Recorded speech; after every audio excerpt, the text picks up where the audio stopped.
मैं सौरभ साइबर। आज हम बात करने वाले हैं आरएनए के बारे में। इससे पहले जो टॉपिक था वो था न्यूक्लियस के बारे में। आज हम पूरी टॉपिक पे जो कवर करने वाले हैं वो है आरएनए। तो आरएनए क्या होता है, ये इसकी खोज करता कौन है, इन सब के बारे में आज हम चर्चा करने वाले हैं। तो देखो, आरएनए जो होता है वो सबसे पहले क्या होता है, वो होता है न्यूक्लियो एसिड होता है। क्या होता है? न्यूक्लिक एसिड होता है। न्यूक्लिक एसिड कहने का मतलब ये जो न्यूक्लिक एसिड होते हैं वो दो टाइप्स के होते हैं। ये तो एक होता है क्या कहते हैं डीऑक्सी राइबोज न्यूक्लिक एसिड, एक होता है राइबोज न्यूक्लिक एसिड।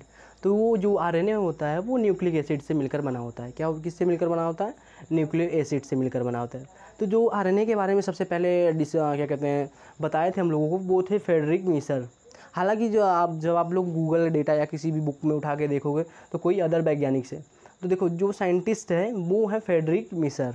क्या थे? Friedrich Miescher. इन्होंने 1868 ईस्वी में बताया कि कोशिका के अंदर क्या कहते हैं एक संरचना है जो इस टाइप की है, जिसको हम लोग क्या कहते हैं? आरएनए कहते हैं। क्या कहते हैं? आरएनए। तो वो इन संरचना को, मतलब कोशिका के पार्ट आरएनए को खोल कर देखे तो मतलब जैसे डीएनए होता है नहीं कि जेनेटिक कोड फॉलो करता है, ठीक उसी प्रकार क्या होता है? आरएनए होता है। सिर्फ अंतर क्या है उसमें, तो वो होता है डीऑक्सी राइबोज न्यूक्लिक एसिड, ये होता है राइबोज न्यूक्लिक एसिड। यही दोनों अंतर होता है। अब जो मेन डिफरेंस होता है क्या कहते हैं आरएनए और डीएनए में, एडेनोसिन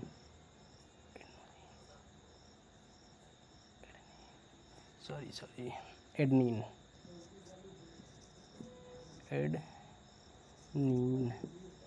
अब देखो, अब हम बात करते हैं न्यूक्लियोटाइड्स यानी इसी संरचना के बारे में।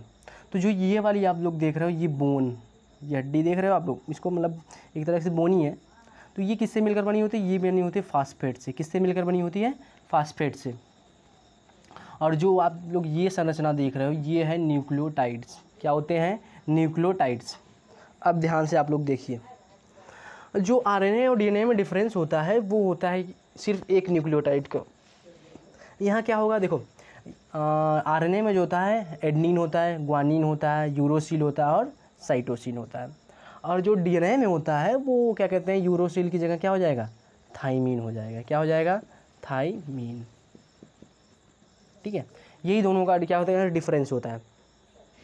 हालांकि तीन क्षारक क्या कहते हैं, तीन न्यूक्लियोटाइड हर क्या कहते हैं आरएनए में भी होते हैं और क्या कहते हैं डीएनए में भी होते हैं। लेकिन एक जो चेन बेसिकली चौथा न्यूक्लियोटाइड होता है वो होता है क्या कहते हैं यूरोसिल और थायमिन। अगर थायमिन उनमें चला गया तो क्या बन गया? वो डीएनए बन जाएंगे। अगर यूरोसिल चला गया तो क्या बन जाएंगे? तो बन जाएंगे वो क्या कहते हैं आरएनए। ठीक है, अब आप लोग ये देखो, अब हम पता करेंगे कि प्रोटीन का निर्माण कैसे होता है। तो सबसे पहले ये जो आकृति आप लोग ये जो संरचना देख रहे हो GCU। अब सबके मन में ये सवाल आ रहा होगा कि ये क्या है। तो देखो भाई, ये क्या है? ग्वानिन है, ये साइटोसिन है, ये यूरोसिल है। ठीक है, बाकी क्या कहते हैं फुल फॉर्म मैंने इधर लिख दिया। तो ग्वानिन, साइटोसिन और यूरोसिल, यानी अब आप लोग ये समझो, जैसे क्या कहते हैं ये क्या कर रहे हैं, एक कोड है, ये क्या कर रहे हैं? कोड। और कोडों से मिलकर क्या बनता है? कोडांस बनता है। यानी कोडों से मिलकर क्या बनता है? कोडांस। तो देखो एक कोड ये है, ये कोड ये है, ये कोड ये।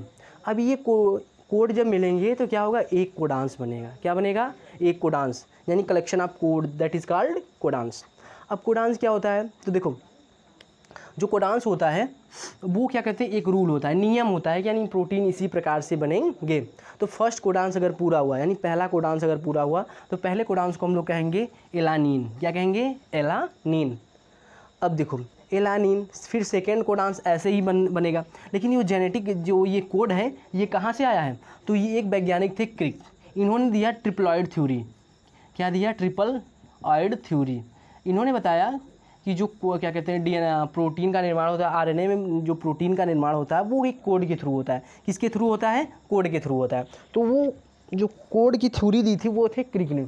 इन्होंने बताया क्या कहते हैं जो प्रोटीन निर्माण होता है वो एक कोड होते हैं। कोड क्या करते हैं? कोडांस बनाते हैं। फिर कोडांस क्या करते हैं? एमिनो एसिड का निर्माण करते हैं। फिर एमिनो एसिड से हमारा क्या बनता है? पेप्टाइड बनता है। पेप्टाइड से फिर पॉलीपेप्टाइड बनता है। पॉलीपेप्टाइड से फिर प्रोटीन का निर्माण होता है।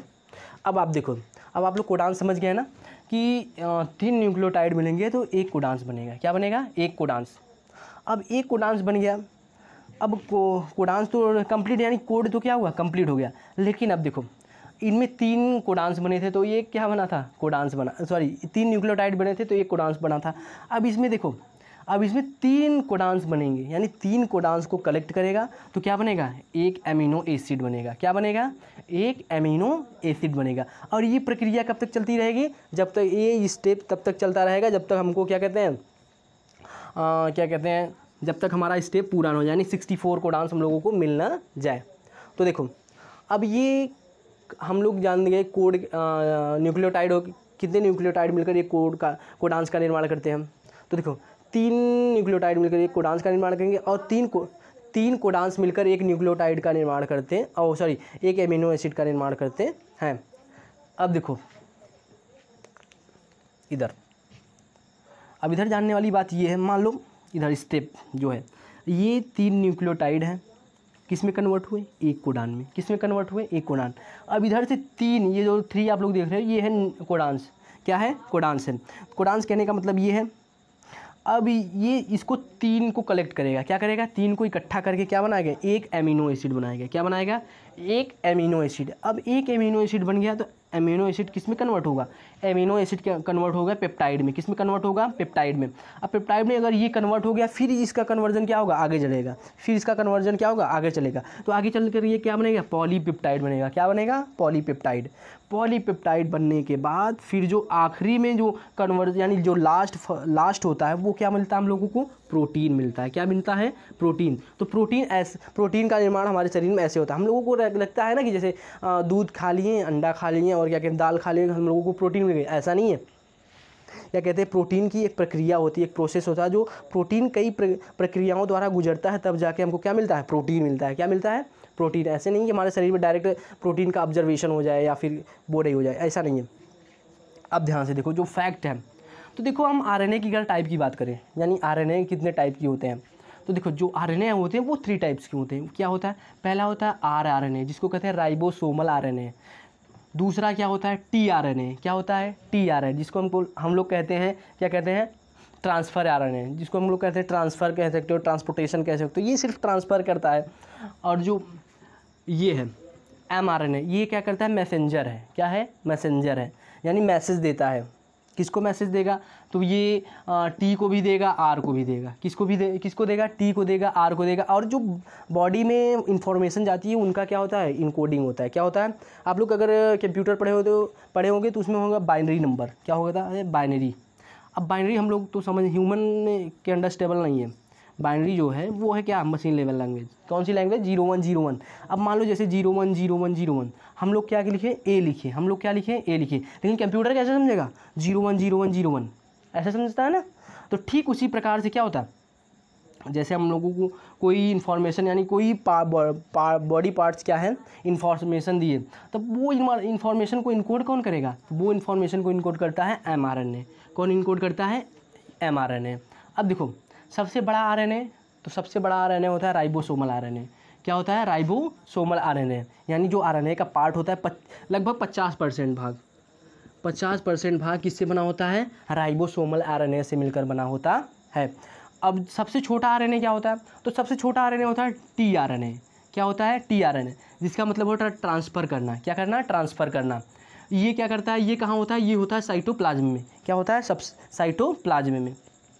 अब देखो सबसे छोटा आरएनए कहने का मतलब ये है कि उसमें जो क्या कहते हैं न्यूक्लियोटाइड, ये जो देख रहे हैं हम लोग एनटी न्यूक्लियोटाइड, उसमें कितने न्यूक्लियोटाइड होंगे? 90 से लेकर 76 तक, यानी इसके 90 से लेकर 76 तक अगर क्या कहते हैं इसके बीच में अगर आरएनए है, वो कौन सा आरएनए होगा? वो होगा टीआरएनए। कौन सा होगा?